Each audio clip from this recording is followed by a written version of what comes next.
하루에도 수백 개씩 쏟아지는 경제 뉴스들.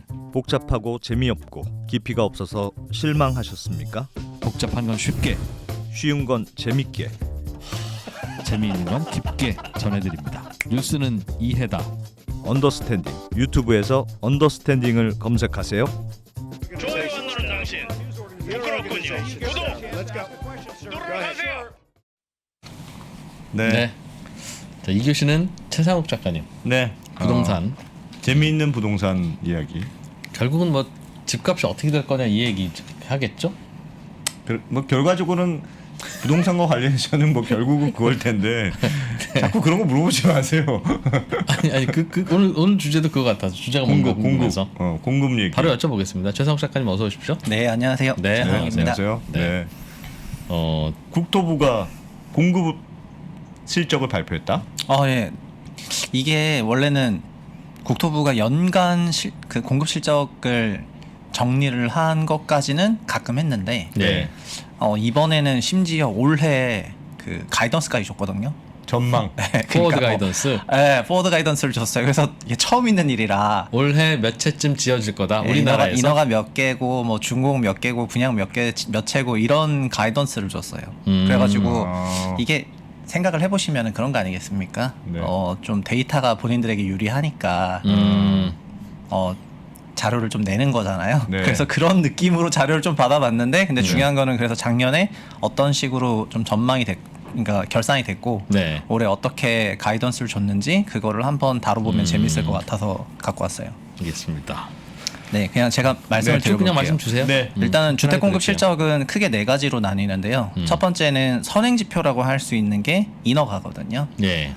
인허가를 받아야 그 사업을 진행을 하니까 이제 인허가가 올라오고, 그리고 재건축이나 재개발 같은 거는 사업 시행가를 받으면 인허가를 이제 받았다고 해가지고 그게 카운팅이 돼요. 네. 그래서 인허가가 선행 지표이고, 그리고 좀 동행 지표라고 할 수 있는 거는 착공과 분양입니다. 분양하면 착공하니까요. 네. 근데 분양 같은 경우에는 아시겠지만은 공동주택인 아파트나 오피스텔 같은 거는 분양을 하는데 단독주택 같은 경우에는 분양을 하지 않잖아요. 그렇죠. 네, 단독주택은 그냥 네. 인허가를 받고 그냥, 지어버리거든요. 판매를 하면 하죠. 네, 그러니까 사실상. 단독주택은 그 분양이라는 게 사전적으로 소유권을 n분의 1로 나누는 과정을 네, 이제 음. 저희 주택시장에서는 그렇게 정의를 하고 있는데, 그래서 단독주택 선분양? 네, 선분양은 안 하죠. 이제 단독주택이나 빌라나 뭐. 그러니까 단독주택이나 빌라는 사업인가를 받고 그냥 짓는 거죠. 분양을 하지 않고 예. 한 채 한 채 되어 있기 때문에. 예. 그래서 분양은 이제 공동주택 분양으로 잡히고, 그 다음에 착공은 전체 주택 착공으로 잡혀요. 예. 그러니까 착공은 분양한 주택의 착공과 분양하지 않은 주택의 착공이 다 포함되어 있는 그런 예. 개념이라고 생각하시면 예. 될 거고요. 이게 동행지표에 해당이 되고요. 그리고 뭐 주택시장의 일종의 좀 후행지표라고 할까? 그거는 저희가 준공으로 얘기를 하거든요. 저희가 예. 공동주택 같은 경우에는 입주한다 이렇게 해가지고 이걸 입주라는 표현도 쓰지만, 단독주택도 있다 보니까 준공이라는 표현을 써가지고 준공 예. 몇 채다 이렇게 얘기를 합니다. 예. 그래서 21년을 결산을 하면은 작년을 예. 인허가는 54만 5천 호로 인허가가 끝났는데요. 그게 서울입니까? 전국입니까? 전국이요. 일단 전국부터 예. 말씀드리면 전국 54만 5천 호인데, 이게 2020년 대비해서는 약 19% 증가를 한 거고요. 예. 그리고 수도권 같은 경우에는 29만 1,000세대로 인허가가 끝났는데, 이게 15% 정도 인허가 증가한 물량입니다. 예. 인허가가 늘었기 때문에 자연스럽게 그러면 올해 이후로 뭐 분양이나 착공도 늘어나나 이렇게 생각하시면은 예, 그렇게 생각이 될 것 되겠네요. 같고, 예. 네, 그래서 일단 인허가가 두 자릿수로 늘어가지고 자신감을 가지고 가이던스를 준 것 같고, 이게 많이 그 전에는 어느 정도였어요? 늘어나는 이게 게? 2017년부터 한 5년 정도 보면은 2017년에는 67만 호 정도 인허가를 했었고요. 예. 그러다가 2020년에 45만 호로 계속 내려와요. 그러니까 67 갔다가 뭐 55 갔다가 48 갔다가 45 갔다가 인허가가 계속 내려왔거든요. 계속 내려가다가 네, 그러니까 재작년까지 인허가가 내려갔다가 작년에 반등을 하니까 반등했잖아 이러면서 낸 것 같은 그런 느낌적인 느낌이랄까. 인허가. 네, 일단은 인허가는 그런 추이이고, 수도권 인허가도 2017년에는 32만 호로 그렇게 좀 높게 나왔었다가 예. 이게 25만 호까지 떨어졌다가 작년에 29만 호로 다시 반등을 한 거잖아요. 그동안 부동산 가격이 계속 올랐는데도 인허가는 계속 줄어들었네요. 네, 그게 2016년, 17년까지는 그 당시에는 2기 신도시를 포함하는 그런 택지가 좀 남아 있었던 상황이고 그 재고가 다 소진된 게 2018 이후부터 나타나가지고 예. 그런 현상이 조금 있었고요. 그리고 지금 3기 신도시를 좀 부랴부랴 다시 만들고 있다 보니까 지금 다시 조금 반등하고 있는 것 같습니다. 일단 인허가는 그런데 당장 좀 사업시행 인가를 받거나 하더라도 주택을 뭐 분양까지는 시차가 걸리는 경우도 있고요. 정비사업 같은 경우에는 그러다 보니까 인허가는 그냥 적당한 선행지표고 적당한 수준의 그 공급 방향성을 파악하는 정도에서 그냥 받아들이면 되는 수치이지 뭐 예. 54만 5천 세대 인허가를 받았으니까 그만큼 54 지어지는 예. 건 아니다. 네, 53만 5천호 착공을 하겠거니 이렇게 생각은 안 하시는 게 좋을 것 대체로 같습니다. 보면 허허벌판에 인허가를 받는 거는 대체로는 지어지는 것 같은데 예. 그냥 의지만 있고 자금 조달만 되면 되니까요. 그것도 빠그러지는 경우가 있습니다만 예. 서울 안에서는 허허벌판이 없잖아요. 그러면 재건축과 재개발에 조합원들이 동의를 해야 되는데 인허가가 났어도 동의 안 되는 경우가 많아요. 그러면 인허가만 나고 이제 지어지지는 않는 거죠. 특히 그래서 서울은 최소한 착공 분양으로 카운트해야지. 해야지. 인허가로만 카운트하면 인허가 서류를 덮고 잘 수는 없지 않습니까? 그럼 인허가가 좀 늘었다는 건 약간 정부의 의지가 반영된 걸까요? 그게 결국 주택 공급의 주체는 공공이랑 민간인데요. 예. 공공의 인허가는 공공의 의도로 늘고 줄이고 하는 거고요. 네. 민간은 주택 시황에 따라서 주택 시장 좋아지면 인허가가 늘어나고 뭐 그렇게 되어 있습니다. 다만 민간도 말씀하신 것처럼 순수 민간 택지가 있고 예. 그다음 공공 택지 내에 그 민영주택이라고 하는 민간 택지들이 존재하는 거잖아요. 예. 그래서 그 두 개가 같이 섞여져 있다 보니까 순수하게 민간 레벨에서 재건축 재개발 같은 그런 사업을 하려고 하더라도 또 이게 절차 사업이고 뭐 등등 하다 보니까는 생각만큼 안 진행되는 경우도 있고 그렇게 되어 있고요. 그래서 아까 이진우님 말씀하신 것처럼 결국엔 착공과 분양이 중요하니까 착공 분양을 좀 정리를 해보면은요. 예. 일단 먼저 주택 착공. 주택이라는 건 단독주택 다 포함한 그냥 주택 착공이고 전국 기준으로 말씀을 드리면은 21년 주택 착공이 58만 4천 세대로 마감을 했어요. 예.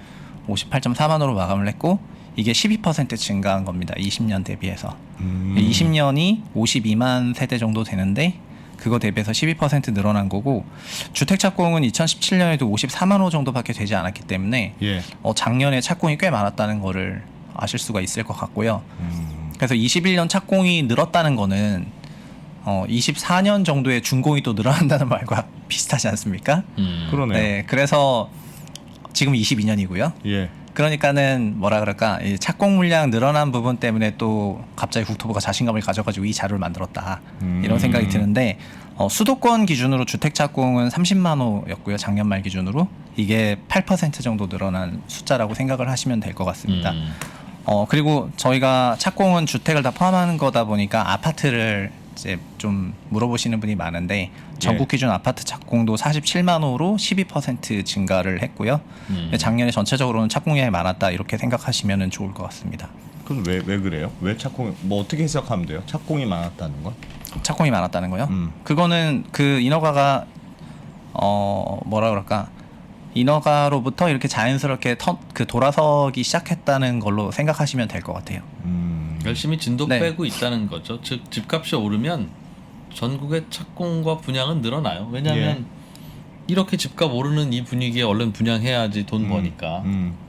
네네. 그리고 그 동행지표가 착공과 함께 공동주택은 분양인데 이게 오늘 좀 분양을 얘기하고 싶었는데 네. 분양이 37만 5천 세대 작년에 분양을 했고요. 예. 그러니까 착공이 58만인데 분양이 37만이라는 거는 그러니까 분양하고 만약에 바로 착공했다고 했을 때 그 차이만큼 비공동주택이라고 생각하시면 될 것 같고요. 공동주택은 제가 분양하는데 그냥 네. 일반 주택, 단독주택은 분양하지 않는다고 했기 때문에 그 물량이라고 보시면 될 것 같고 예.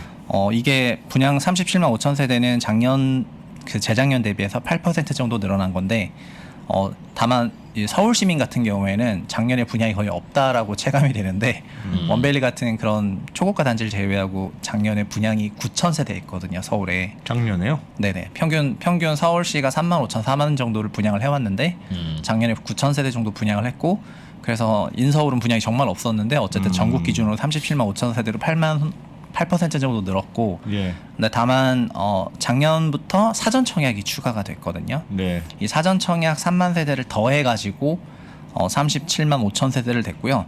근데 여기서 제가 포워드 가이던스를 국토부가 줬다고 했는데 이 분양부터 포워드 가이던스를 줬습니다. 그래서 올해 분양이 22년 분양 물량을 46만 호로 가이던스를 줬고요. 예. 그러니까 올해 46만 호는 또 23% 늘어나는 겁니다. 1년 전보다. 와. 작년보다. 작년에 작년보다? 37만 네. 5천보다 46만 호면은 23% 늘어나는 거고요. 예. 올해 이렇게 늘어나는 거의 핵심 중에 하나가 뭐냐면은 사전 청약 7만 호. 이거가 올해 들어오잖아요. 그래서 사전 청약 7만 호를 넣어가지고 하는 거고요. 또 작년에 서울이 9천 세대밖에 안 했다고 말씀드렸는데 올해는 서울이 5만 세대 분양하거든요. 예. 그러니까 어쨌든 올해는 포워드 가이던스가 좋지 않습니까? 근데 사전 그러니까- 청약을 넣는 게 맞아요? 분양 사전 네. 청약도 분양을 하긴 한 거예요. 그게 사전 분양이니까. 사전 사전 분양이긴 분양이니까. 하지만 실제로는 네. 뒤에 있을 일이잖아요, 근데. 그래서 분양은 그러니까 사전 청약이 들어가면은 네. 분양은 또 잠깐 튀지만은 예. 착공은 그만큼 따라가지 못하잖아요. 예. 그 결국 본 청약이 돼야지 착공을 하게 되는 거다 보니까 결국 그런 그냥 흐름이라고 보시면 될 것 같고, 근데 분양 작년 말 기분양 실적이랑 올해 분양 예정 물량에 사전 청약이 3만 호, 또 6만 호 이렇게 들어가면서 예. 좀 숫자가 좀 붙는 효과가 있어가지고 사전 청약을 받은 효과가 이번에 분양 물량 늘어난 효과에도 꽤 있었는데. 네, 그리고 올해도 원래 그냥 39만 호로 끝날 건데 예. 사전 청약을 7만 호로 딱 그냥 숫자 완전 집어넣어 버리니까 갑자기 분양이 또 46만 호 됐지 않습니까? 예. 예, 그러니까는 이렇게 미래의 분양을 마사지 이렇게 같으세요? 땡겨가지고 숫자를 이렇게 한 것 같은 느낌이 자꾸 들어가지고 네, 미래의 분양 그냥- 물량을. 그렇긴 하죠. 그렇죠. 그러니까 원래 집이라는 건 예. 오르네. 모자라나 봐라고 할 때는 늦은 거예요. 그때부터는 그냥 5년은 죽었다고 생각하고 하필이면 그게 대통령 임기만큼 죽었다고 해야 되는 거예요. 그 지금 집값이 올라간다. 그 말은 이거 최근 몇 년간 이제 수급이 꼬여 있는 게 이제 터지는 거라는 거잖아요. 예. 그러니까 항상 그럼 5년 후에는 좀 낮아지고 안정될 수 있게 지금부터 열심히 지어야 되겠구나. 근데 그거 그냥 내버려 두면 시장이 알아서 지어요. 돈 벌려고 지어야 돈 버니까. 이제 올라가기 시작하면 돈 벌어 지을 텐데. 네. 그러니 그게 어렵죠. 그러니까. 그래서 과거에 잘못한 걸 지금 복구하려고 하니까 미래 분양을 땡겨와야 되는. 네네. 네. 그러니까 분양도 근데 원래 2015년도, 2016년도에는 2015년 분양은 그때 52만 세대 가까운 그런 분양을 했거든요. 예. 그래서 제가 원래 분양 한국에 한 30만 호 정도 분양을 해왔었는데 공동주택 아파트를 그 해 갑자기 52만 세대나 분양을 하면서 막 주식시장에서도 착공이라든가 막 콘크리트 레미콘 같은 사용처가 늘어나다 보니까 건자재 주가가 굉장히 큰 폭으로 상승하기도 하고 예. 건설주도 굉장히 큰 폭으로 상승을 하기도 했었는데, 원래 말씀하신 것처럼 부동산이라는 게 그 레깅이 존재해서 시장이 갑자기 돌아섰다고 하더라도 그 택지를 조성하고 인허가를 받고 절차를 다 한 다음에 결국 예. 착공이랑 분양까지는 정말 굉장한 기간이 걸리게 되어 있는데, 네. 15년도에는 주택시장이 돌아서자마자 갑자기 매우 탄력적으로 분양이 따라붙었잖아요. 그래서 그게 했었는데 그게 가능했던 이유는 2015년에 공급했던 그 50만 원 넘는 분양 물량들은 사실은 2008년 글로벌 금융위기로부터 적체되어 왔던 분양하지 못했던 미분양들을 주택시장 돌아서니까 원가 이상이 나와가지고 그때 한 번에 예. 공급할 수 있었던 그 기반이 있었거든요. 근데 그 15년하고 16년에 51만 5천 호 찍고 그 다음에 또 44만 호 정도 2016년에도 찍으면서 이게 2018년도하고 19년도 입주로 또 다가오게 돼가지고 준공도 그때 한 차례 크게 증가를 하게 되거든요. 근데 2017년도에 현 정부 들어섰고, 그래서 그 바로 다음 연도가 2018년도였는데 예. 2018년도에 준공이 엄청나게 늘어난 효과가 있다 보니까 그래서 그때는 막 공급이 부족하지 않다는 멘트가 엄청나게 세게 나왔었고요. 왜냐하면 30만 호 분양하던 나라에서 갑자기 50만 호 분양해가지고 준공도 30만 호 준공 아파트 준공 30만 호 올리니까. 되면서 쭉 가다가 갑자기 2년 연달아 50만 호, 40만 호 되는 물량이 확확 준공돼 버리니까 그거를 당연히 부족하지 않다고 느꼈겠죠 그 당시에는. 그런데 그 재고가 전부 소진된 게 17년부터 나타나기 시작해가지고 2017년 분양이 31만 호로 그냥 바로 떨어지거든요. 그러니까 2015년에 51만 호까지 찍었다가 네. 2017부터 31만 호로 바로 떨어지고 그다음부터 전국 분양은 31, 31, 28.5, 31 이렇게 30만 대에서 계속 놀게 돼요. 그러니까는 분양 데이터를 보는 사람들은 결국 주택 분양하고 3년 이후에 준공이기 때문에 예. 그 당시부터 얘기했던 거는 분양이 급격히 감소했고 그 택지 재고 전부 소진됐기 때문에 주택 공급이 부족하다 이런 멘션을 계속 던졌던 거고 예. 그 당시에 그 정부에서는 준공이 막 넘치니까 주택 공급이 과거 10년 준공과 대비했을 때 너무너무 사벽으로 올라오고 있어가지고 예. 공급이 부족하지 않다 이런 메시지를 던지면서 서로 막 기싸움하다가 예. 2019년 20년부터 준공 물량이 감소했겠죠. 감소하다 보니까 이제 그때부터는 다시 그 공급이 부족하다는 거를 조금 느꼈는지 다시 택지 공급 정책으로 전환해가지고 이렇게 지금 한 2년 동안 2, 3년 정도의 공백기가 있다가 예. 올해 포워드 가이던스를 좀 괜찮게 줄 만한 여건이 됐더니 이제 포워드 가이던스를 살살 던지면서 이제 주택 시장 양적 데이터들이 좀 올라오고 있는 것 같다 이런 메시지를 던지는 것 같습니다. 왜냐하면 이게 제가 애널리스트 10년 하는 동안에 네. 연간 포워드 가이던스를 국토부로부터 받아본 적이 없었는데 2월 4일에 갑자기 뜬 거 그 보도 자료가 하나 올라와가지고 봤더니 아 이렇게 친절하다고 이러면서 그 봤거든요. 그래서 그러니까 그걸 들었던 생각은 일단 정보를 공개해 주니까는 좋은 거가 있긴 있었는데 예. 두 번째는 이제 공개해 할 만한 타이밍이 되니까 공개하는구나 이런 네. 생각도 좀 하긴 공급은 했습니다. 올해는 조금 늘어날 수, 그러니까 앞으로 조금 더 늘어날 수 있는 포인트들은 있다. 이런 네, 시그널을 주고 싶다는 왜냐면은 거죠. 3기 신도시 조성이라든가 택지 조성 작업이라든가 이런 게 시간이 지나면 지날수록 점점 될 거 아니겠습니까? 예. 그러면은 인허가라든가 분양 쪽에서 계속 올라갈 거고 인허가 분양이 올라가면 결국 착공 준공 올라가니까 지금부터는 좀 구조적으로 다시 올라가는 사이클이라고 생각을 해가지고 이런 데이터들을 오픈한 것 같습니다. 그럼 그 집값에는 어떤 영향이 있을까요? 이게 주택 가격이요? 네. 당장의 주택 가격에 지금의 그 분양이 영향을 미치지는 않는다 생각하는데 예.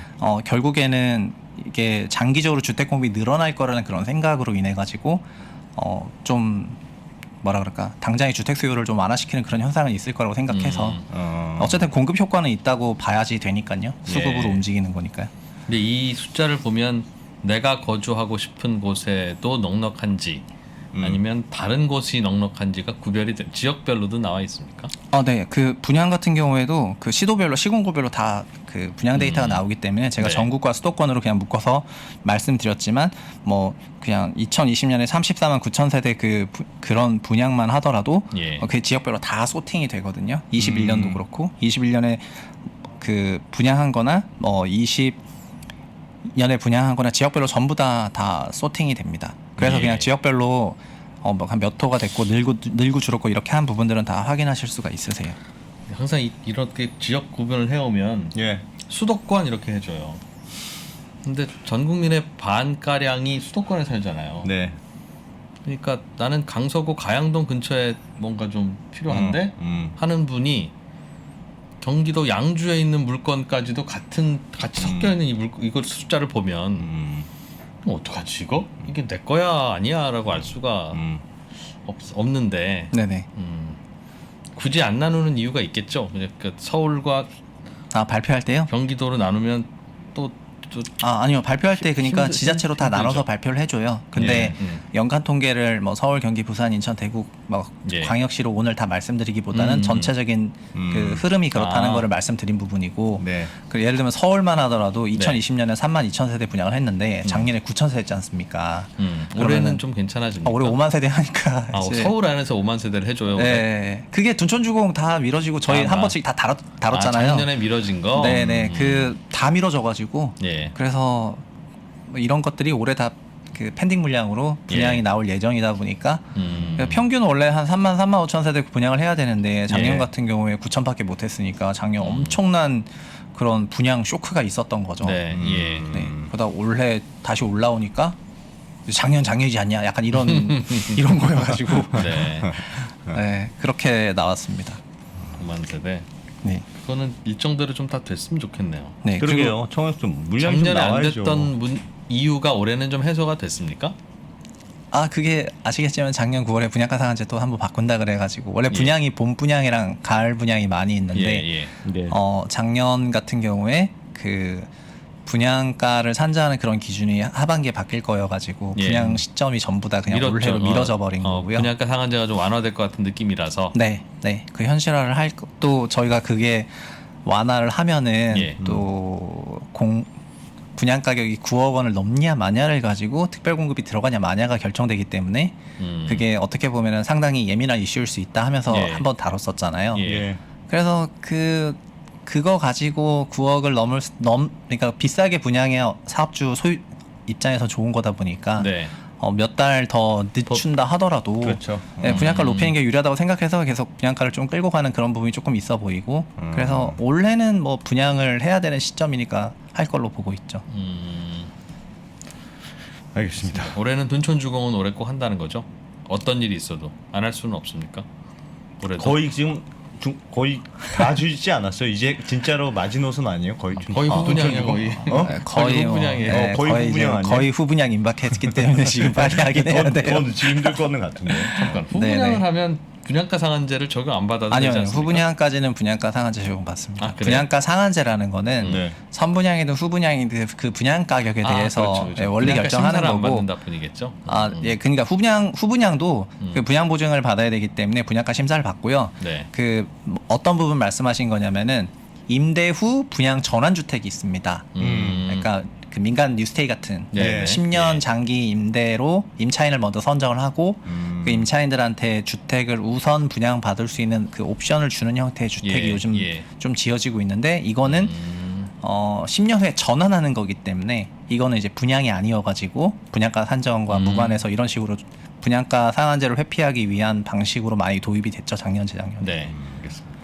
그리고 마지막이 준공인데 준공도 또 좋으니까 발표했겠죠. 예. 그래서 준공 데이터도 48만 8천 세대로 그러니까 43만 1천 세대 준공을 했는데 네. 이게 2020년 47만 대비해서 한 10% 감소한 거였는데요. 작년이 예, 작년 예. 준공이 감소했죠. 예, 그리고 근데 올해는 준공도 가이던스를 줬거든요. 그러니까 네. 분양과 준공에 가이던스를 줬고 올해 준공이 48만 8천 세대로 한 14% 늘어나고요. 그러니까 준공이라는 거는 사실은 착공으로부터 플러스 한 2, 3년 하면은 데이터 네. 얼추 나오거든요. 거의 자동으로 되는 거죠. 네, 그래서 준공 데이터는 2년치, 그러니까 내년 가이던스까지 같이 줘가지고 예. 내년에는 무려 54만 호 준공이라는 준공 가이던스를 줬어요. 그러니까 준공이 작년이 바닥이었다. 올해랑 내년에 조금 올라간다. 약간 이런 메시지를 던지고 싶었던 것 같습니다. 아, 조금 하여튼 분양이 올해부터는 조금 본격화되긴 하겠네요. 그렇게 보면 그동안 밀렸던 것도 있고. 네, 하겠죠. 그러나 이제 밀렸던 것만 기다리던 분들도 많아서 네. 또 이제 수요도 그만큼 있겠죠. 그러니까. 네. 그리고 이제 저희가 분양 얘기를 좀 더 해볼 생각이긴 한데, 예. 어쨌든 정부 22년 가이던스의 핵심이 사전 청약이고요. 예. 예, 사전 청약 부분이고, 그리고 사전 청약이라는 게 3기 신도시를 포함한 그런 공공택지에 저희가 적용을 하고 있는 건데, 예. 그 사전 청약 공공택지에 대한 그 공급의 어떤 문제점은 저희가 백브리핑 때 또 좀 다뤘었고요. 예. 너무 공공주택이 많다.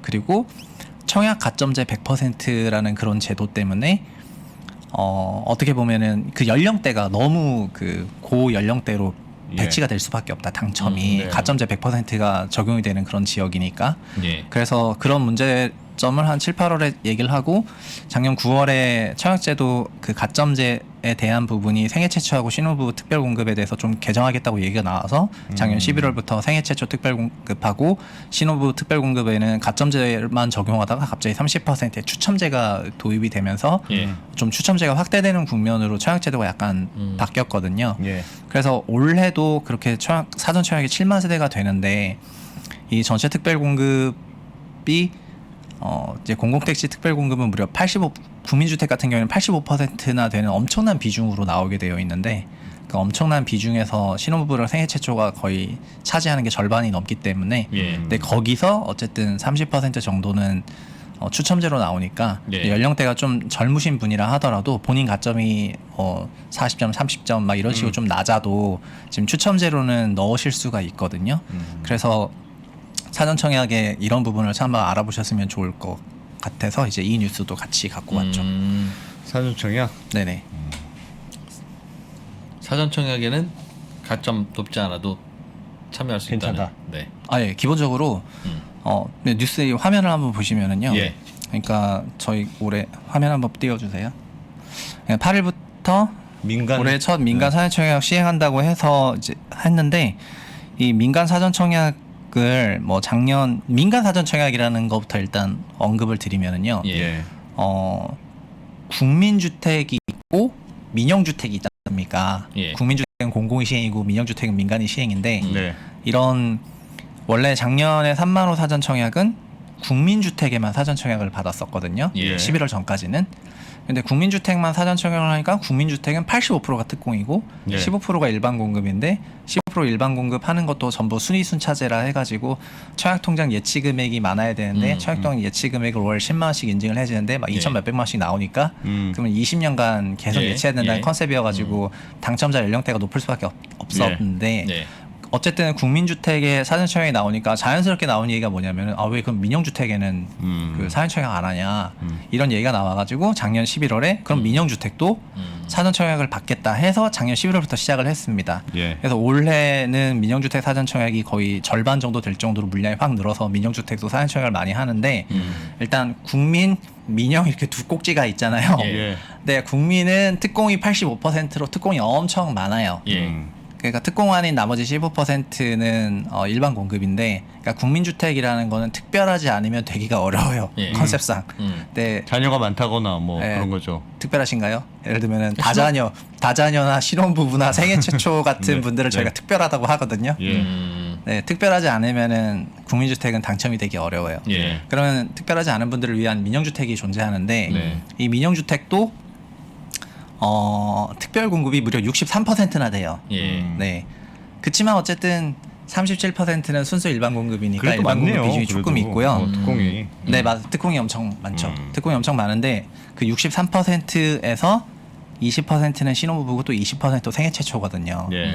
근데 그 20% 생애 최초 신혼부부에서 30% 정도 되는 물량이 추첨이니까 어쨌든 추첨이라는 게 생긴 거죠. 예. 추첨이라 생긴 거고 예. 그 일반 공급 37일이라고 제가 말씀드렸잖아요. 특공 말고 일반 공급. 그 일반 공급이 가점제 100%란 말이에요. 예. 그러니까는 거의 될 꼭지가 없었네요. 그러니까 특별하면 되거나 아니면 특별하지 않은 중에서는 가점제 가점제가 100이니까 점수가 아주 높아야 네, 되거나. 너무 되기가 어려웠는데 네. 이제는 그 특별한 그 부분에서 일정 포션이 추첨으로 바뀌었기 때문에 예. 이제는 가점제가 높지 않으신 분이라 하더라도 생애 최초 특별 공급이나 신혼부부 특별 공급에 추첨으로 넣어볼 만한 그럼 생애 최초도 아니고 신혼부부도 아니고 그러고 가점도 별로 높지 않다.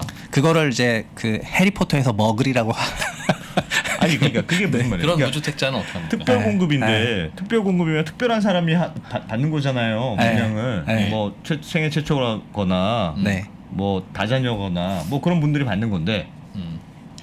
그 중에서 추첨한다는 건 뭐예요? 자격이 되는데 일단 자격은 되고 그 중에서 추첨을 하는 거예요? 아니면 내가 그냥 나는 특별하지 않은데 특공의 그냥 추첨이라는 게 무슨 개념이냐라는 뜻입니다. 특별 공급의 추첨이요. 예. 예, 질문 잘. 그러니까 특별한 자격이 있으신 같은 분들은 질문이었는데 예. 왜 같은 질문. 그러니까 그 질문하신 거. 제가 같은 질문을 질문이었는데 아이, 왜 그러세요? 북받쳐서 특별 공급은 뭐 하는 겁니까? 이러니까 무슨 못 알아듣신 거고 저는 특공 중에서도 추첨한다고 하니 네. 그건 특별한 사람들 중에서 추첨하는 겁니까? 아니면 그냥 네, 평범한 특별 사람도 되는 공급을 제 말이 그 신청한 말이에요. 사람들 중에서 네. 추첨을 하게 되어 있는데 안 된대요, 그러니까 안 된다는 거야. 평범한 안 된다는 사람은. 거예요? 아니 그러니까 특별 공급이라는 거에 그 특별한 거 중에는 네. 소득 기준이라든가 자산 기준들이 존재를 하거든요. 예.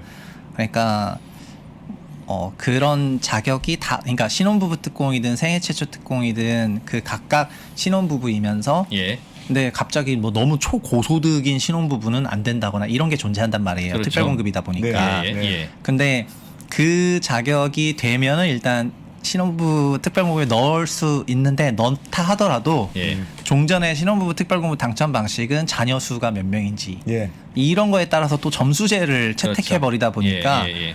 이름만 신혼부부 특별공급이지 그냥 다자녀 특공이거든요. 다자녀 신혼부부 특공이거든요. 그렇죠. 예. 자녀가 많아야 당첨이 돼가지고. 그러면 요즘에 자녀 수가 적으신 신혼부부 같은 경우에는 이름만 특별공급이지 뭐 자기한테는 기회가 없는 기회가 거예요. 없죠. 예. 네, 그런데 이 신혼부부 특별공급의 30%를 순수 추첨으로 돌린다는 거는 자녀 수 무관 그냥 다 묶어가지고 자산소득도 무관? 자산소득은 유관. 예, 그 신혼부부 특별공급 자체에 근데 이 순수 추첨제는 소득 기준을 또 제한을 없애줘가지고 네. 소득 기준 제한을 없애준 건 있습니다. 다만 소득 기준 제한을 없애주다 보니까 예. 그 부부합산 소득 160% 넘는 분 같은 경우에는 자산이 너무 많으면 또 안 되잖아요. 네. 그래서 자산 기준이라는 버퍼를 둬가지고 3억 3천 이상의 부동산을 갖고 있으면 안 돼. 네. 근데 만약에 주택이 없다면은 3억 3천 넘는 부동산 없을 거기 때문에 네. 소득이 넘어도 넣을 수가 있는 거죠. 그래서 그러네요. 종전의 특별공급은 신혼이면서 소득 제한도 있어야 되고 그리고 그 안에 또 당첨될라 치면은 자녀도 많아야 되고 네. 이런 사실상 다자녀 중소득 특별공급이었는데 순수 네. 추첨 방식은 소득 제한 없앴고 네. 자녀 무관 일단 추첨으로 다 한번 돌리기 때문에 말 그대로 7년 이하의 신혼부부이시면은 한번 넣어볼 만한 그러니까 7년 이하의 신혼부부이기만 하면 넣어볼 만하네요. 넣을만하다. 네, 맞아요. 넣어서 맞아요. 되면 거기서 의무적으로 살아야 됩니까? 특별 공급이요? 네, 네. 이런 특별 공급하는 거는 평생 한 번 기회만 주어지고 예. 그래서 이렇게 당연히 들어서 살아야죠. 예. 그러면 이제 청약을 왜 받는 거예요? 안 살 건데 청약을 받는 그런 걸 물어보신 거예요? 아니면 전세 네. 끼고 뒀다가 투자할 수 있어 이런 걸 물어보신 거예요? 사실 제가 질문을 대신하는 네. 거긴 하지만 사실은 네. 야 집을 좀 줘라라고 하는 분들은 우리도 집을 사서 그 차액을 벌고 싶다예요. 그냥 집이 필요해라고 하면 굳이 왜 분양가 상한제를 하자고 그래요? 그냥 분양 받으면 되지. 네, 근데 분양가 상한제 적용 싸게 받고 싶은 주택은 거니까 싸게 받았을 경우에 차액을 노리는 거니까. 네. 네, 근데 그래서 분양가 그게 상한제 가능하냐. 주택은 거주 의무 기간이 있으셔가지고 예. 되면은 이제 들어가셔야 되고 그렇습니까? 그리고 네. 생애 최초 같은 경우에도 생애 최초라는 거는 가구 구성원 전체가 주택이 없었어야 돼요. 네, 주택이 없었어야 되는데 네. 이 생애 최초도 현재 생애 최초 기준은 혼인을 전제로 예. 혼인하셔야 되고 그 다음에 도시 근로자로 좀 일하셔가지고 소득 증빙이 있으셔야 되고 하는 이런 특별공급의 예. 기준이 있거든요. 예, 예. 근데 이 생애 최초에서 제일 그 볼멘소를 내셨던 분들이 1인 가구셔 싱글 가구예요. 내가 5년 이상 회사를 열심히 다녀가지고 이제 주택을 좀 마련해서 정착을 하고 싶은데 생애 최초를 넣으려고 하는데 생애 최초 자체가 결혼을 전제로 하기 때문에 예. 나는 뭐 나랑 고양이밖에 없는데 뭐 내가 어떻게 넣냐 약간 이런 거란 말이에요. 근데 생애 최초의 그 30%를 순수 추첨으로 돌리면서 그 혼인 조건도 없애버렸어요. 혼인과 예. 소득 조건을 없앴어요. 예. 그러니까 1인 가구분들이 생애 최초 특별공급에 넣으실 수가 있죠. 그러니까는 갑자기 한 거의 700만 가구 정도 되는 1인 가구들 중에서 좀 도시 근로를 하신 그런 분들이 여긴 또 소득 기준도 없으니까 네, 넣으실 수가 있고 집을 가졌던 경험만 없으면 네, 되는군요. 네, 예. 자기 혼자 그러면 세대 분리 해가지고 자기 혼자 살고 계신 와중에 네. 이 생애 최초 자격이 돼서 넣으면은 그러니까 생애 최초 특별공급은 어떻게 보면은 굉장히 많은 청약이 있을 수 있는 그런 꼭지인데 이 신혼부부 특공과 생애 최초 특공이 공공택지 민영주택에 각각 20%씩 들어가니까 전체 100이라고 하면 전체 40이 무려 신혼과 생초인데 예, 예. 거기 30%니까 한 12% 정도를 전체 주택에서 배정을 해준다는 거잖아요. 예. 오로지 운만 좋으면 될 수 있는 걸로. 네, 맞죠. 이렇게 바뀌었습니다. 근데 이게 작년 11월에 바뀌어서 그런지는 모르겠는데 생애 최초 특별공급이랑 신혼부부 특별공급의 이런 순수 추천 방식이 들어온 거에 대해 가지고 좀 많이 안 퍼져서 네. 그래서 저희가 한번 다뤘지만 이번에 사전청약을 민영주택 사전청약을 한다는 거는 이 추첨이 있으니까 넣을만 하다는 거를 지금 어필하고 있는 건데 네. 예, 그거를 말씀드리러 온 거예요. 알겠습니다. 이제는 무주택이기만 하면 네. 청약 통장 가점이 높지 않아도 그냥 운이 좋으면 당첨될 수 있는 여지들이 꽤 있으니 예. 그 동네에서 거주할 수 있는 상황만 된다면 네. 그냥 바로 팔 수 있는 건 아니니까 네, 네. 알아보자. 예전 같이 그렇게 난 청약 통장도 없고 뭐 가점도 없고 뭐 이거 그런 고민 안 해도 된다. 네. 그렇죠? 이게 어떻게 보면은 그 여러 번 말씀을 드렸지만 네. 2019년부터 나타났던 흐름이 3040 세대들이 청약에 도태되는 문제가 발생을 했고 예. 이게 청약 가점제 100% 때문이라고 저는 그렇게 진단했고 예. 그리고 국토부도 그렇게 진단을 했다고 저는 생각을 하는 게 청약 가점제 100%를 다시 75%로 원복시키는 거는 너무 좀 그렇잖아요. 그들 입장에서. 그러니까 추첨을 좀 집어넣어야 된다는 그런 압박에 생애 최초를 넣었거든요. 근데 생애 최초는 전체 생애 최초 방식 자체가 올 추첨제입니다.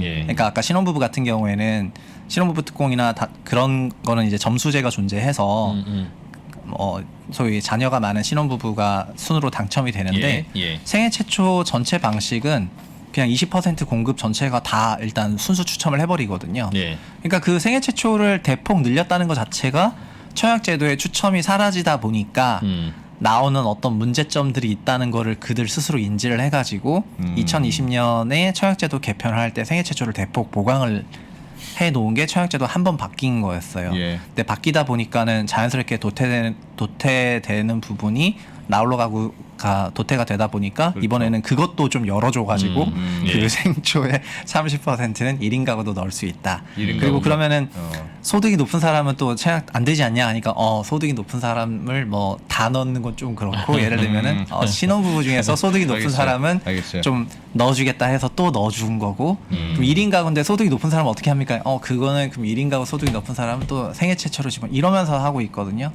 그래서 청약제도를 이렇게 좀 바꾸니까 어렵잖아요. 예. 지금 설명을 들어보셨는데 청약제도를 한 번에 이해하기는 매우 어렵거든요. 네. 예. 그래서 어떻게 보면은 좀 그냥 다시 순수하게 추첨제를 좀 부활하는 방식으로 다시 청약제도를 좀 바꿔야 되지 않나 이런 생각이 드는데, 그러니까 애초에 이 문제가 예. 이진우님 그런 걸 좋아하시잖아요. 제가 리모델링으로 용적률을 돌파한다고 하니까 용적률 높여주면 되지 무슨 리모델링 용적률 사이드로 돌파하겠냐 이런 말씀하셨는데 다 재건축하지 왜? 그니까요. 네. 뭐냐면은 청약제도도 추첨제 가점제 그러니까 가점제 추첨제 75대 25에서 갑자기 이 청약 가점제가 2007년에 등장했는데 그 이후로 한 번도 가점제 100%가 없었는데 2017년 파리 대체에 갑자기 100%가 네. 돼버렸고 예. 그로 인해서 많은 부작용들이 나왔기 때문에 원칙적으로 다시 원복하면 된다고 생각을 하는데 네. 그냥 100%를 유지하는 상황에서 추첨을 어거지로 끼워 넣어야 되다 보니까 생초 집어넣고 그다음에 그 생초에 또 순수 추첨 집어넣고 하면서 이렇게 점점 복잡하게 일이 풀리고 있거든요. 그러니까는 다시 순수 추첨제로 돌아가는 그 비중을 뭐 75대 25든 50대 50이든 이렇게 만들어가는 게 좋을 것 같다는 생각을 하고 있습니다. 네. 하여튼 기회는 좀 넓어졌다. 추첨이 들어가니까. 기회가 뭐 아예 포기해야 되는 분들은 사라졌는데 네. 기회가 넓어진 건 아니에요. 어차피 백채가 공급되면 그 백채를 어떻게 찢느냐의 문제라서 그건 기회가 넓어진 건 아니고 다만 애초부터 기회가 막혀 있던 분들에게는 넓어진 거고 그분들 넓어진 만큼 애초부터 가능성이 좀 있었던 분들의 가능성은 줄어든 거죠 오히려. 희망 고문인가 그럼? 그렇죠. 신혼부부들은 그 자녀가 꽤 있는 분들은 웬만하면 당첨될 가능성이 높다가 예. 이제는 그분들은 당첨될 가능성이 줄어든 거죠. 근본적인 원인은 네. 이거를 분양주택을 로또로 만들어 놔서 그래요. 시세보다 비싸게 분양할 것까지야 아니지만 시세보다 한 5% 정도만 싸게 하는 상징적인 정도로 하면 이렇게 몰리지 않고 왜 나는 안 주냐고 싸우지 않는다고요. 제값 주고 사는 걸 뭘 그렇게 삐터지게 싸웁니까? 그런데 근데 지금까지 그렇게 줬으니까 그 예를 지금은 들면 지금까지 분양을 해서 싸게 줬어요. 네. 근데 이렇게 부작용이 많아. 이제부터 싸게 안 줘. 그러면 그렇게 의사결정할 수 있을까요? 아니 그러니까 말씀하신 것처럼 네. 그 청약 로또라는 게 알려지면서부터 이게 가점제 100%랑 결합이 돼 버려 가지고 예. 그러니까 청약이 로또가 아니라면 굳이 64점 69점짜리 통장이 등장을 할 필요가 없는데 이거 가지고 싸울 일도 아니죠. 당첨이 되면은 네. 갑자기 돈을 벌 수 있다. 그러니까요. 이렇게 알려지니까 가만히 있어봐. 내 지금 청약 통장이 어디 있더라 하면서 이제 꺼냈는데 뭐 이것저것 다 더해 보니까 엄청난 점수였다는 거잖아요. 그래서 이제 이런 분들이 당첨이 되기 시작하니까 점점 더 그 주변 시세와 분양가와의 차이가 벌어져 가지고 청약 광풍이 일기 시작하고 예. 이런 게 이제 문제라고 말씀을 이제 하신 건데 그래서 이런 문제를 보완하는 방법 중에 채권 입찰자라는 방식이 존재를 원래 했었는데요. 예. 2000년대 초반에 그 분양 원가로 공급하는 분양가가 기존 시세보다 너무 낮다 보니까 분양가 플러스 그 추가적인 가격을 내가 국민주택 채권을 얼마나 더 많이 비싸게 사냐에 따라 가지고 결국에는 시세 가격으로 분양받을 수 있는 그런 제도가 존재했었는데 예. 이 채권 입찰제 같은 거를 해서 문제를 풀면은 어느 정도 풀릴 수가 있는데 이것도 어쨌든 너무 안 하는 상태에서 이렇게 순수 로또 청약을 좀 만들고 있다 보니까 예. 그래서 지금은 청약 제도가 정말 복잡 다단해졌고 그리고 가점제도 뜯어보면은 가점제 만점이 84점입니다. 근데 청약 가점제를 대통령 선거 토론에 나왔던 문제죠? 아, 가점제 만점. 아니 그러니까 84점이 만점일 거라는 생각을 원래 잘하기 사람이 힘들잖아요. 네, 어떤 뭔가 네. 그 맥락이라든가 근본이 있는 숫자여야 되잖아요. 저희가 네. 십진법이 뭐 100점 만점이라든가 네. 막 이런 게 있어야 되는데 특정 후보 편드시는 겁니까? 아니 그게 아니고 아니 그러니까 청약 가점 만점이 몇 점이냐는 게 질문이 나올 정도로 네, 그 네, 청약 맞아요. 가점제가 네. 일단 직관적이지 않은 숫자를 가지고 복잡하긴 있거든요. 하죠. 네. 네. 예. 그래서 근데 이 청약 가점제에 가장 배점이 많은 게 뭔지 아십니까? 청약 가점제가 이렇게 세 꼭지로 점수를 계산을 하는데 네. 가장 배점 많은 부분이 뭘까요? 부양가족? 네, 부양가족이 35점으로 가장 높은 배점을 네. 갖고 있는데요. 예. 부양가족 6명까지 하면은 이제 부부 2명을 모시고 그러니까 부모 2명을 모시고 부부가 자녀 3명을 낳으면은 예. 만점의 구조인 거죠. 네, 그런 만점의 구조를 설계해가지고 2007년에 도입이 됐습니다. 네. 그러니까 모시고 너희 부부가 애 3명씩 낳아.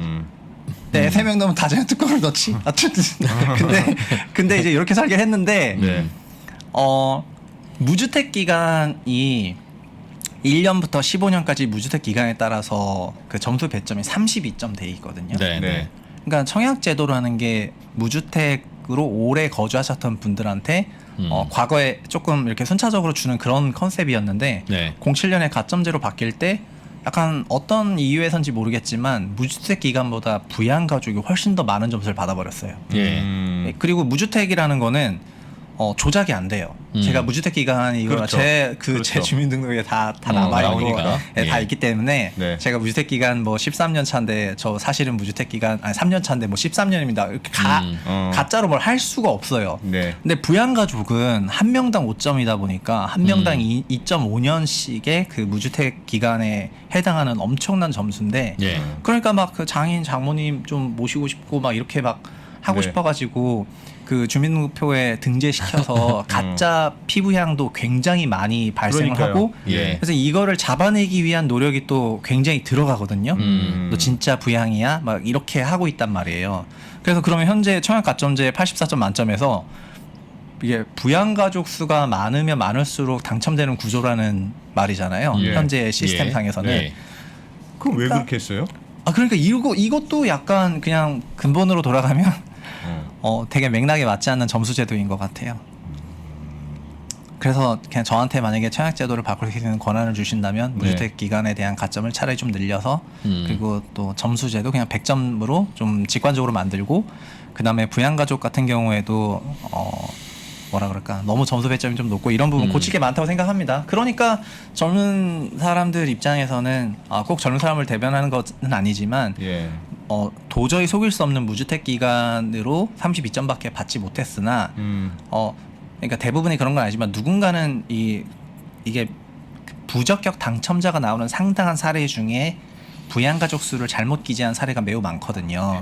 예. 그런 걸 보면은 어디선가는 계속 또 이거를 막 했던 것들이 있기 때문에 애초에 부양가족 수에 대한 그런 비중을 조금 낮춰주는 게 좋지 않나 이렇게 생각합니다. 채팅창에서도 아까 그 태아 얘기도 올라왔는데 예전에 그런 기사 있었잖아요. 한참 분양 열풍일 때 가짜 임신한 네. 걸로 네, 네, 한 명 그게- 더 카운팅한다고. 네, 난 그게- 임신했다. 그랬다가 중간에 유산했다. 뭐 그런 사례도 있었어요 실제로. 네, 그거랑 뭐 얘기하자면은 정말 여기서 얘기하기 입에 담기 차마 좀 그런 사례들도 많이 있는데 네. 그런 거 좀 그래서 차라리 뭐 이게 그러니까 가점제는 그냥 펀더멘탈리 개혁을 해야지 될 것 같은데 그러니까 두 가지 방식 가점제 자체도 점수 빅스를 좀 현실성 있게 바꾸는 게 맞을 것 같고 그리고 가점제로 인해서 추첨제가 아예 사라져버린 그런 지역이 있고 예. 그리고 지금 정부의 주택 공급 계획이 어쨌든 200만 호가 넘는 와중에 각 후보들이 서로 250만 호, 막 311만 호 이렇게 엄청난 공급 계획을 발표했는데 결국 다 청약으로 공급이 될 거잖아요. 그 청약이라는 게 그러면은 갈 사람들한테 가야 되는데 한 쿠션 거치고 가느니 직접 가는 게 낫다고 생각했을 때 좀 분배 시스템을 제대로 바꿔야지 되지 않냐 이런 말씀에서 오늘 갖고 와봤습니다. 근데 이런 거를 좀 얘기를 해야 왜냐면은 순수하게 국토부는 올해 분양이 말입니다 46만 호고요. 뭐 작년 대비 39만 호 대비 거의 뭐 20% 이상 증가를 하고 그리고 네. 올해 사전 청약 7만 호 들어간 거 아시죠? 이러면서 다 사전 청약 때문에 분양 성과가 좋고 막 이런 너무 그런 식으로 얘기하는 거에 대해서 비판하고 싶은 부분이 있어가지고 갖고 왔습니다. 예. 알겠습니다. 복잡하죠? 복잡하네요. 청약제도. 다음에 한번 다시 이런 거 청약제도를 그냥 분양가를 시가에 맞추면 별로 고민 안 해도 되는데 그냥. 그러면 청약제도 공부 안 해도 되고. 그렇죠. 그러면 막 이렇게 편법으로 받으려고 안 할 거 아니겠습니까? 그냥 이 아파트 그러게 말이죠. 다들 이제 집은 사야 되겠다는 생각이 드는데 이렇게 로또 분양가를 만들어 놓으면 로또 분양 열체한다는 이유로 10,000명이 집 안 사고 기다리잖아요. 내 거 될 수도 있다는 생각으로. 그게 그 효과 노리는 거죠. 그럼 왜 분양가를 싸게 줘요? 그 효과 노리려고요. 분양가가 낮으면 저 네. 시중에서 부동산 중개업소에 나온 집 사지 말고 예. 기다렸다가 분양을 받으면 시세 차익이 막 거의 뭐 10억 돈하고 5억 돈 난다. 그러니 기다려라라고 하는 메시지를 주려면 어떻게 해야 되겠습니까? 매우 싸게 줘야죠. 매우 싸게 주니까 강서구에 사는 분이 강일에 신청해서도 받고 억지로 거기 가서 직장은 마포인데 뭐 이러고 다니고 그런 거잖아요. 거기서 살아야 되니까. 그렇죠. 강서구에 사는 분은 강서구 근처에서 아파트를 구하는 게 좋은데 어디든지 당첨되면 차익이니까 가야죠. 그 묶어놓기 위해서 있는 거죠. 언론사 특파원 제도도 그런 거잖아요. 네. 기자들 한 200명 있는데 네. 통제가 안 되니까 월급을 많이 줄 수는 없고 그러니 특파원 한 명씩 분명씩 뽑아서 말 잘 들으면 특파원 보내주지 하니까 200명이 말 잘 듣잖아요. 가는 사람 한 명 두 명인데 대단한 효과죠. 대단한 효과죠. 그러니까 기재부 같은 데서도 네. 퇴직 후에 그 이른바 낙하산 네. 공기업 무슨 연봉 많은 자리 주고 하는 게 그게 조직 통솔을 하려는 거예요. 끝까지 말 잘 들으면 우리가 챙겨서 연봉 많은 대로 주지. 그 머리 큰 굵은 공무원 잘리지도 않는 공무원 월급도 정해져 있는 공무원을 뭘로 통솔합니까? 그런 거 있어야죠. 똑같은 거다. 그렇죠. 그러니까 그러다 보니 그것 이제 때문에 다양한 근데 비리도 진짜 있죠. 그런 이유로 그 채권 입찰제 같은 거를 도입하지 않고 있다면은 예. 진짜 가슴 슬프죠. 뭔가 근데 과거부터 그랬지만 기존 주택 가격이 굉장히 비싸지면은 그거에 대한 대안으로 신규 공급하는 주택에 대한 분양가를 분양 원가제를 채택해서 분양가를 굉장히 낮출 수가 있으니까 네. 이제 그거를 많이 공급할 거니까 좀 기다려라 이러면서 수요 이연 효과를 많이 노려왔었거든요. 그리고 2010년도 정도 됐을 때 그때 MB 정부에서 보금자리 주택이라는 거를 반값 아파트라는 이름으로 꺼내 가지고 기존 주택이 너무 비싸니 보금자리 주택으로 공공이 분양까지 하겠다 이러면서 공공 분양 아파트가 거의 최초로 등장을 해가지고 네. 입지도 좋은데 공급이 되니까 실제로 기존 주택보다 분양을 안 받고 뭐 이렇게 했거든요. 아 맞다, 오늘 그 얘기도 드렸어야 되는데 저희가 미분양 통계도 발표가 됐는데 예. 미분양이 한 4개월째 슬금슬금 늘고 있어가지고 예. 그 당시에도 그랬었는데요. 어떤 현상이었냐면은 막 반가 아파트가 계속 공급된다고 하니까 그리고 추첨제도 막 있고 이러다 보니까 어쨌든 나한테도 뭔가 기회가 올 수 있다는 그런 생각이고 기존 주택은 너무 비싸고요. 예. 그러다 보니까는 그냥 수요를 이연시켜서 분양을 기다리는 사람이 많아서 그 당시 분양가 상한제 적용을 받지 않는 그런 고가 민영 아파트들의 미분양이 늘어나고 있었던 시점이 2010년 11년 이때였거든요. 예. 근데 이 미분양 통계가 매월 발표가 되는 통계 중에 하나이긴 한데 아시겠지만 우리나라 미분양 현재는 굉장히 낮은 레벨, 전국으로 17,000세대 정도 되는 네. 정말 얼마 안 되는 물량의 미분양을 가지고 있습니다. 예. 이게 다만 14,000까지 내려갔다가 작년 10월부터 다시 슬금슬금 올라가기 시작을 해가지고 지금 17,000까지 올라왔는데 이 올라온 지역들이 전남이라든가 경남이라든가 강원도 같은 지역부터 미분양이 슬금슬금 올라오더라고요. 그래서 이 미분양이 살짝 올라오는 부분에 대해서는 어쨌든 좀 경계의식을 가질 필요가 있는데 그런 주택시장 수요가 취약한 지역부터 먼저 올라오는 걸 보면은 이것도 조금 지켜봐야 될 그런 포인트가 아닌가 이렇게 생각이 됩니다. 외곽에서 빠지겠죠, 빠지면. 네. 빠지기 시작하면. 네.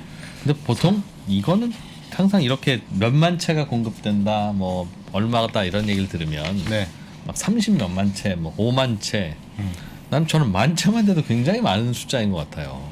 그래서 그럼요. 어느 정도가 공급되면 좋은 건지를 잘 모르겠어요. 주식은 오늘 주가 지수가 1%포인트 올랐습니다. 많이 오르고 감이 있잖아요. 근데 이건 58만 호가 공급됐습니다. 공급될 겁니다. 그러면 이거 많은 건지 적은 건지. 그래서 대개는 직전 연도만 가지고 또 비교하는데 그게 또 그렇지도 않죠. 그런 큰 개념에서의 예. 주택 공급의 적정량은 그 GDP 그로스만큼의 공급이 적정하다고 생각을 하고 있는데 네.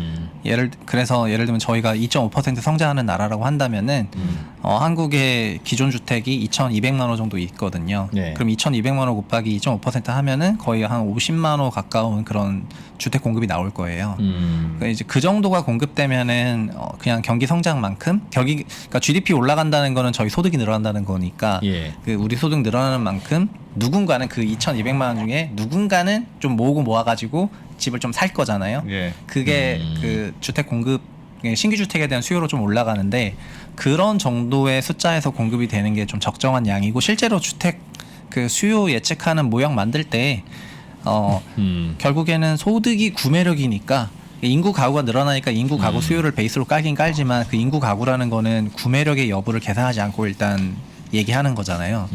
네. 그 숫자가 네네. 이제 앞으로는 되게 그게 불안해질 텐데 지금 이제 발표되는 착공 내지는 분양 뭐 완공 이런 숫자들이 새로 지어지는 것을 세는 거잖아요. 네.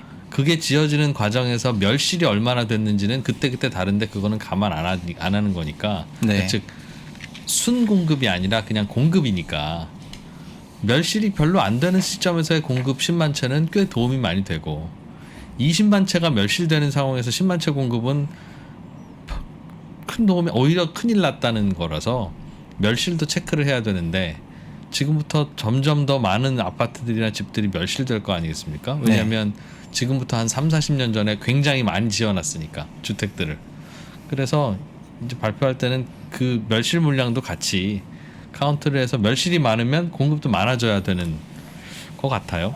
네. 그래서 원래 작년 말 주택 수에다가 올해 준공 주택 수를 더하면은 총 주택 준공인데 거기서 멸실을 빼야 되잖아요. 그렇죠. 그러니까 실제로 그런 그냥 통계는 예를 들면 21년 말 주택 수가 딱 나왔는데 네. 20년 말 주택 수에서 21년 준공을 더한 것보다 감소하면은 그 그렇죠. 부분이 멸실로 멸실이죠. 나오거든요. 그렇죠. 그리고 멸실 예. 통계도 연 단위로는 발표를 해요. 근데 현재 우리나라 멸실은 전국 기준 10만 호가 좀 안 되는 매우 미세한 양이어가지고 지금까지는 없었던 허허벌판에 다들 집을 짓고 살았으니 그런데 네 맞습니다. 근데 앞으로는 멸실이 좀 굉장히 많을 거라고요. 네네네 네. 그렇죠. 멸실이 좀 많이 늘어날 부분이라 멸실까지 말씀하신 것처럼 얘기를 하면은 더 네. 좋을 것 같습니다. 그래서 서울 집값은 잡기가 매우 어려울 것이다. 어느 정부가 들어와도 자꾸 일색 얘기하는 이유가 앞으로 서울은 10채 멸실하면 10채 새로 짓는 것밖에 안 될 거예요. 서울의 아파트가 순공급되기가 매우 어려울 거라는 겁니다. 서울이 넓어지지 않으면. 그렇잖아요. 이미 빡빡한 데다 부수고 지어야 되는데 10층 부수면 30층 지을 수 있게 해주는 게 아니잖아요. 이미 다 용적률 빡빡한 상태에서 이론적으로 한강 위에다가 짓지 않는 한 어떻게 아파트가 늘어나겠어요. 그리고 다들 조금이라도 넓은 집을 원할 텐데. 그러니까 서울의 주택수는 늘어나지 않고 줄어들 겁니다. 이제. 아니 이제 그런 거를 제대로 커버하지 않습니까? 방금 얘기는 네. 이프로님 유료 강연에서 자세하게 한번 얘기했던 건데. 그런 시각 때문에 용적률이라는 것도 2000년에 국회법 만들면서 나타난 건데 그때의 컨센서스가 일반 주거 1, 2, 3종이 150, 200, 250%였던 거고 네. 그냥 지금은 뭐 나중에 4종이든 5종이든 얼마든지 나올 수가 있다고 생각하고 제도로 충분히 바꿀 수가 있긴 하거든요. 그래서 주택수는 분명히 변화하긴 할 겁니다. 용적률 높여 그런 법이라는 하죠. 것도 결국 사람이 만든 거기 그렇죠. 때문에 그렇죠. 저희끼리 컨센서스를 맞아가지고 바꾸면은 바뀌어지는 거여서 그건 네. 변경이 되는 거고요. 다만 그런 거 있는 것 같은 게 일부 시각에서는 신축주택에 대한 그 희소성으로 인해서 신축주택 가격 강세가 매우 오래 지속된다는 생각을 조금 하고 있는 것 같은데 그 신축주택 그러니까 그 주택이라는 게 결국 입지 가치하고 상품 가치가 존재하는 건데 상품 가치가 주는 그런 효용이 초반에는 굉장히 높은 건 사실이지만 또 일정 연도가 내려가게 되면은 상품 가치보다는 입지 가치가 주는 그런 효용이 더 올라가게 되는 것도 사실이어가지고 그 신축주택 가격이 나홀로 막 그 천년만년 올라간다고 생각하기에는 조금 어려운 부분도 있어서 그러겠죠. 네 예. 그렇게 뭐라 그럴까 그리고 저는 여기서 주택 가격 전망 안 하기로 했는데 원래 안 한 조건으로 왔는데 계속 물어보셔가지고 저는 어차피 저 잘 맞추지도 못하는데 왜 계속 물어보는 거예요? 그냥 네, 저가 안 제가 느꼈던 맞으니까 거는 여쭤보는 네. 거죠. 어느 방향인가. 저한테 저랑 반대로 뵀어요. 그럼 모르겠다고 얘기하죠. 알겠습니다. 네. 뭐 요거 소개해 줄 거 없어요? 또 요건 자료는 있는데 사전 청약 어디 한다 요거. 간단히 이번에 보여주실 그러니까 민간 사회초가 처음 시작하는 지역이 파주 운정 3지구랑 양주 회천지구라는 두 군데 지역에서 시작을 하는데 네. 올해 7만 호라고 제가 말씀드렸잖아요. 네. 이번에 첫 시작이 내일부터거든요. 내일부터여가지고 내일 파주 운정이랑 양주 회천은 대규모 택지 개발 지역에서 공급되는 거다 보니까 예. 입주자 모집도 3대 2대 5로 그 모집을 해요. 네. 그래서 수도권이라든가 서울에 거주하시는 분들은 누구나 다 일단은 청약할 수 있는 자격은 있거든요. 예, 그 거주지에 따라서 지역 배분을 하기 때문에 그래서 종전에 원래 이렇게 공급하는 주택이 다 가점 100이었기 때문에 네. 그냥 뭐 난 안 돼라고 생각하시는 뭐 3040 분들이 계시다면 저희가 논의했던 대로 신혼부부 기회가 있다. 예, 신혼특공이랑 생초특공이라는 게 존재하고 그리고 일반 공급이 어쨌든 있지 않습니까? 예. 일반 공급이 있으니까 일반 공급이 가점 100이지만은 어쨌든 그게 존재하니까 거기서 한번 그 청약을 트라이 한번 해보시면 좋을 것 같고요. 제가 얘기를 들어보니까 무주택 기간 계산하는 거에서 사람들이 제일 많이 틀린다고 하는데 그러니까 무주택 기간을 만 30세부터 계산해야 되는데 빵세부터 계산하시는 분이 매우 많다고 하고 무주택 기간은 주민등록 등본 떼면 써 있어야 돼. 그 자동으로 전산으로 해서 초본에 딱 보면 나오잖아요. 그동안 주소 이력 히스토리. 네, 좀 본인 그건 좀 계산해 주라 좀. 그걸 나보고 계산하게 하지 말고. 근데 그 청약 부적격자 있잖아요. 예. 전체 청약 부적격자 100가구가 나오면은요. 그중에 80명이 가점 계산 실수인데요. 예. 그 80명이 그 80%가 무주택 기간 계산 실수라고 합니다. 그러니까 정말 0세부터 계산하는 거죠. 다들, 그래서 네, 그 0세부터 계산하는 가점 실수하시는 분이 정말 많은 것 같아요. 몇 살부터 계산하는 거예요? 만 30부터 계산하거나 혼인 시점 이후부터 계산을 해야 되는데 0세부터 뭐 공술에 약간 이런 컨셉으로 빈손으로 왔다 이렇게 해가지고 계산하시는 분이 많다고 하고 그 다음에 좀 많이 틀리는 부분이 부양가족에서 많이 틀린다고 합니다. 부양가족 틀릴 게 뭐가 있어요? 부양가족 중에서 그러니까 만 60세 이상 부양가족 중에서 주택을 소유하신 분은 부양가족으로 안 들어가요. 근데 주택을 소유하신 부모님을 부양가족으로 등록을 한 다음에 내가 부양을 하고 있다. 네. 이렇게 카운팅을 해버리면 그 두 분은 부양가족에서 빠지니까. 또 시골에 집 좀 있고 이런 거 아니야 또? 그런 거. 예, 그러니까 그 유주택 부모를 부양하는 경우 예. 그게 뭐 부양- 빠져야 되는데 그 컨셉도 이상해. 유주택 부모를 부양하면 부모 부양이 아닙니까? 그 컨셉을 왜 거기다 집어넣죠? 내가 이제 부양하는. 다 끝나가는데 이제 문제 제기를 하셔가지고 아닙니다. 그러니까 가점제가 갖고 있는 문제 굉장히 많은 문제 중에 그런 것들이 많이 있어가지고 네. 어떻게 보면 정말 논란이 없는 형태의 네. 점수제로 바꾸는 게 제일 심플하다. 네, 그런 네, 말씀이죠. 있습니다. 네, 있습니다. 마무리하시죠. 마무리하세요. 마무리해 주십시오. 네. 네. 주택 공급 실적 올해 국토부가 예상치까지 발표된 게 있어서 조금 잘 살펴봤습니다. 최상욱 작가였습니다. 고맙습니다. 네, 감사합니다. 안녕하십니까, 강원국입니다. 딱 2월 28일까지만 수강생들에게 3가지 혜택을 제공합니다. 자동 매매 이용권을 같이 드리고요. 네, 그리고 제가 거인의 포트폴리오의 저자 아닙니까? 그 책도 같이 드립니다. 그러면 그걸 하시다 보면은 아, 이거 굉장히 재밌다. 나도 나만의 전략을 만들고 싶어 하실 수가 있거든요. 그런 분들을 위해서 백테스트 이용권도 같이 선물로 드립니다. 퀀트 투자라고 하면은 그거부터 벌써 아, 이거 굉장히 어려운 것 같아 라고 생각하시는 분들이 굉장히 많은데요. 제 강의를 보시면은 이게 하나도 어려운 게 아니라는 거를 알 수 있습니다. 강환국이 여러분의 성공 투자를 기원합니다. 예! 10시간 만에 만드는 나만의 주식 투자 알고리즘.